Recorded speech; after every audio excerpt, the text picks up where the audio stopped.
A trip to the beach. Marie loved the beach. It was her favorite place in the entire world. It didn't matter which beach it was. She had visited many beaches in many places, and she loved them all. What mattered to her was the sand between her toes, the sound of the waves crashing, and the wind blowing in her hair. Most of the time, thinking of the beach made her heart feel at peace. And it always made her smile. Now Marie has 2 young children, and she is pregnant with a third, which makes going to the beach much more difficult than it used to be. She used to just hop in the car and go whenever she pleased, but now it was not so easy. She still loved to be at the beach, but now she had to consider the kids' schedules, along with her own and her husband's, just to plan the trip. Then Marie and her husband had to get the kids ready to go, get themselves ready to go, and get everyone's luggage packed.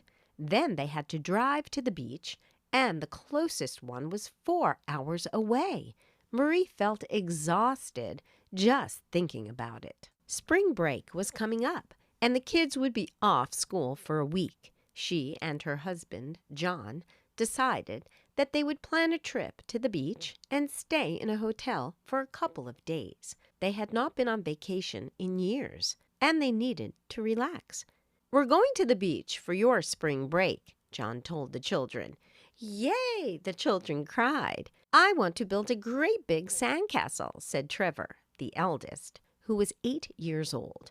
"I want to find a white seashell," said Kitty, the youngest, who was 5 years old. "I want to drink a cocktail on the balcony," John said under his breath. Marie playfully slapped his arm and reminded him that he shouldn't say such things around the kids. "I want to get a nice tan," Marie sighed. They waited and waited, making plans and talking about how excited they were about going on vacation to the beach. They were staying for 5 whole days. It would be expensive for Marie and John because the hotel was not cheap, but they knew it would be worth it. Spring break finally arrived. Marie woke the children up very early in the morning while it was still dark. She helped them get their suitcases and luggage into the car, while John loaded hers and his own. Then they started on the long drive to the beach. For the first hour the kids slept. Marie dozed, and John drove. It was still dark. The sky turned pale blue, then pale pink, then brilliant pink and orange as the sun rose. They stopped at a little cafe to get some breakfast and coffee. The kids ate pancakes. Marie had oatmeal and fruit, and John had an omelet. John and Marie got some coffee to go. Then they piled back in the car and kept driving. "Mama, I'm bored," whined Trevor. "Count all the red cars," suggested Marie. "Mama, I'm bored too," said Kitty. "Count all the white cars," suggested Marie. "Mama, I'm bored too," John teased. "Count all the miles between here and the beach," Marie laughed.